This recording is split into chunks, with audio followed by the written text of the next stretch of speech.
saya sambungkan ke ini, ke hipo yang vestibular itu kebalikannya ya.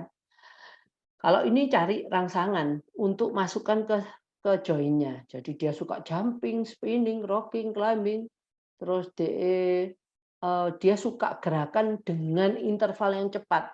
Ya, terus gerakan muter-muter juga suka, yang dia ada anak yang kalau muter-muter itu nggak pusing, kita juga dia dia nggak pusing, kita yang ngelihat itu juga udah pusing ya. Dia kalau ini dia juga balance-nya ndak bagus pada, eee, permukaan yang tidak rata. Nah, dia selalu fidgeting. Fidgeting itu ya even itu sesuatu yang dengan tangannya, dengan mulutnya, ya. Terus increase visual attention to spinning object or overhead fans. Ya dia suka dengan, mmm spinning object yang tadi itu dia lihat spinning object muntah-muntah, kalau ini malah seneng. Nah, dia juga ndak bisa mempertahankan atensi.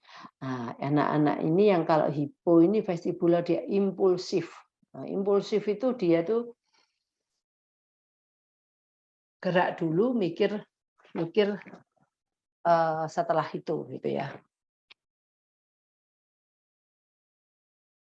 Benar, ini. Nah, ini anak-anak yang suka naik turun di apa namanya, dari meja atau di dalam kelas. Jadi anak ini kayak nggak bisa diem gitu, dia bisa jumping dari meja ke bawah, gitu. Terus dia suka jalan-jalan. Nah, terus mungkin dia kepalanya di bawah, kakinya di atas. Nah, dia suka membenturkan kepalanya, kalau dia di playground, waduh, dia sangat bermain dengan sangat liar gitu ya. Mungkin ada anak-anak yang, seluncuran, kan duduk, kalau dia, kepalanya dulu yang di bawah mungkin gitu. Jadi nggak ada anak yang bermain seperti itu, tapi dia bermain lebih daripada teman-temannya itu. Terus dia suka diputer-puter, dia suka rocking, kalau duduk dia suka ke muka, depan, belakang. Tapi anak ini juga punya postur yang jelek. Poor coordination, poor motor planning. Jadi ini ada banyak yang kayak motor planning ini. Itu tadi itu ada berapa? Kalau motor planning itu berapa sensori itu eee, yang mengatakan ini motor planning-mu jelek, motor kayak sama juga poor body posture, itu juga banyak tadi itu. Nah, jatuh itu juga tadi juga ada anak-anak yang jatuh. Jadi kalau umpamanya seperti jatuh, enggak cuma satu sensori, ada beberapa sensori yang, eee, terlibat di sana, yang mungkin, punya problem, gitu. Dia itu sukanya muter-muter, supaya untuk berfungsi dia tuh kelihatan, sebentar ke sana, sebentar ke sini, pokoknya anaknya nggak bisa diem lah ini. Tapi dia dengan seperti itu dia juga atensinya juga jelek, balance-nya tapi juga jelek gitu ya. Jadi always in constant motion, jadi dia selalu bergerak, dia suka di tempat yang tinggi. Nah, ini kebalikannya yang tadi ya. Nah, sekarang visual.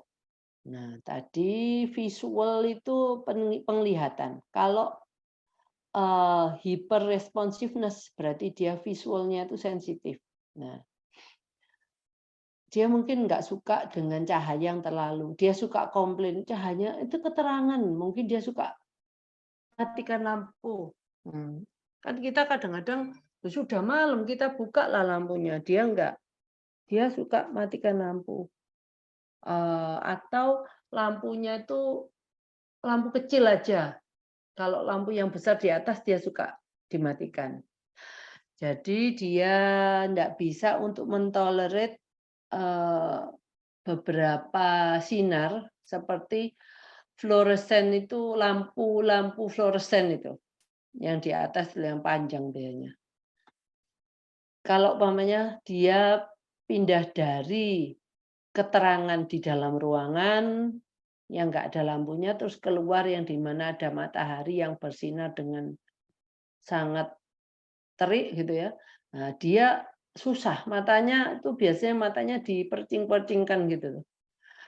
Terus dia nggak suka pakai itu, ada lampu kayak lampu mobil yang kalau kena wajahnya atau sentolop, nah dia nggak suka main-main dengan itu. Jadi, sinar yang berwarna-warni itu me ya itu, melukai, kayak dia merasa melukai matanya gitu. Dia suka komplain sakit kepala pada tempat yang terang, ya itu samalah. Ya dia nggak suka sama dengan itu tadi, sumber cahaya, sensitif terhadap cahaya, warna, ini dia nggak suka eye contact, ya, anak-anak yang nggak suka eye contact itu, terus dia nggak suka ruangan yang berantakan. Nah, ruang berantakan itu mah, untuk inputan sensori visual itu kan banyak, ya. Kakak jumpa ke alam Nah, tidak? anak ini nggak bisa bermain puzzle dengan bagus karena dia, puzzle kebanyakan juga warna-warni. Nah, jadi dia kalau lihat bioskop, wah sengsara dia. Terus dia nggak suka sulit untuk belajar membaca, sulit untuk menemukan benda di busi drawer itu, Kak, di tempat drawer, ini apa ya, drawer yang banyak isinya, terus dia suruh, "Ayo kamu coba ambil setip." Ada di dalam, drawer itu apa ya, kalau bahasa Jawanya selorokan ya, bahasa Indonesianya, aduh, saya mungkin bisa di sini. Saya ini kok banyak kehilangan kosakata saya ya. Nah ini mungkin tanda-tanda. Saya tahu itu, cuman kadang-kadang saya enggak bisa. Laci. Nah ya, drawer itu laci. Ini hiponya dari visual. Wah, kalau ini kebalingannya dia seneng objek-objek yang spinning, tapi di visual perception-nya itu jelek. Jadi persepsinya dia itu sering salah terhadap apa yang dilihat. Ya. Eye hand coordination juga jelek, reading writing juga jelek, karena reading writing memerlukan inputan yang bagus untuk matanya, sedangkan dia matanya butuh inputan yang luar biasa. Jadi seperti Kak menulis ya, dia mungkin yang kontras warnanya, dia mungkin baru bisa melihat dengan jelas yang mau kita berikan ke dia. Terus sering flapping tangannya di depan matanya kan, mungkin pernah lihat ya, apa namanya, yang anak-anak suka main tangannya di depan matanya, mungkin digoyang-goyangkan tangannya gitu. Kadang-kadang dia melihat dari sela-sela jari-jari tangan gitu. Terus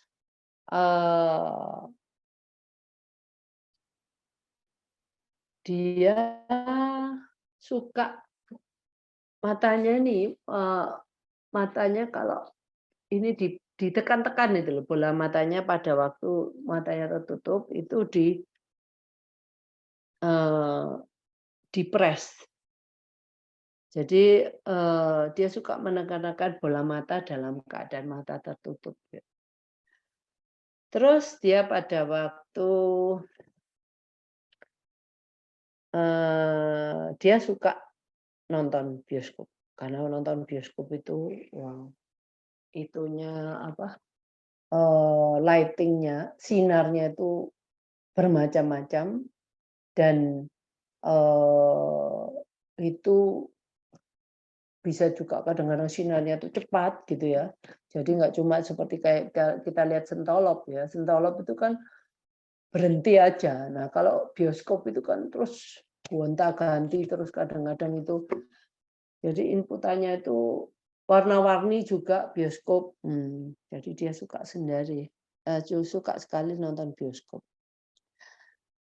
Auditori, kalau auditori ini juga banyak anak-anak yang kena auditori, jadi anak ini suka kaget terhadap suara-suara yang tiba-tiba. Dia nggak suka tempat yang rame, ya. Dia pokoknya nggak suka speaker di radio yang dibuka keras-keras. Dia nggak suka smoke detectors. Kenapa? Karena smoke detectors itu kan mungkin dia punya pengalaman, dia bisa mengeluarkan suara yang mengagetkan dia, maka dari itu dia nggak suka. Dia nggak suka speakers, ya, slashes other or ask other to stop.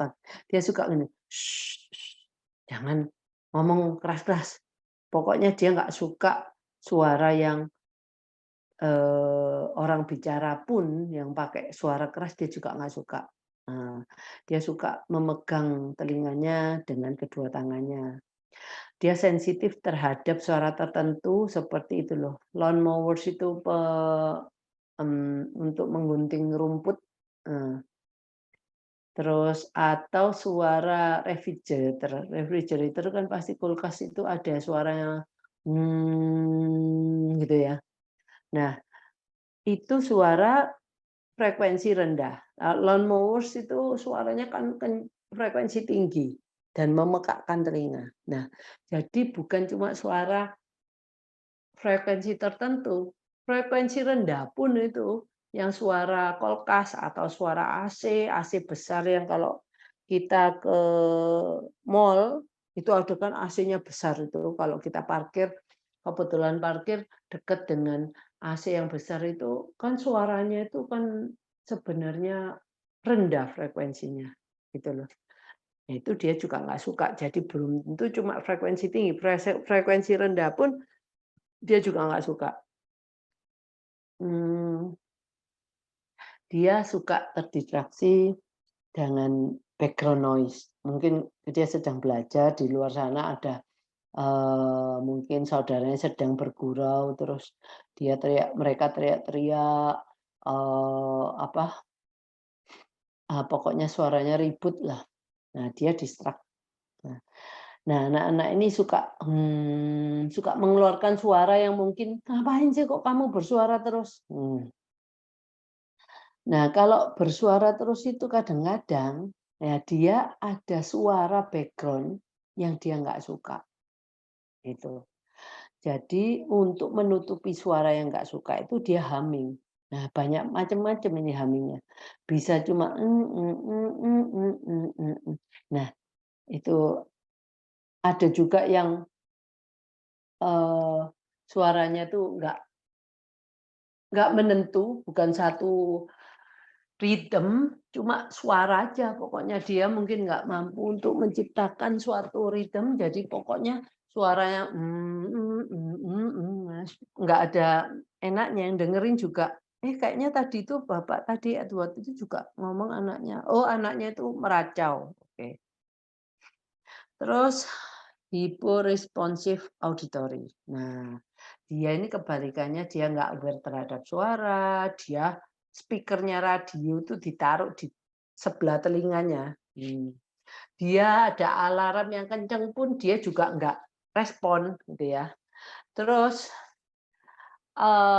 dia mengeluarkan suara yang silly ya, suara konyol, mungkin suara yang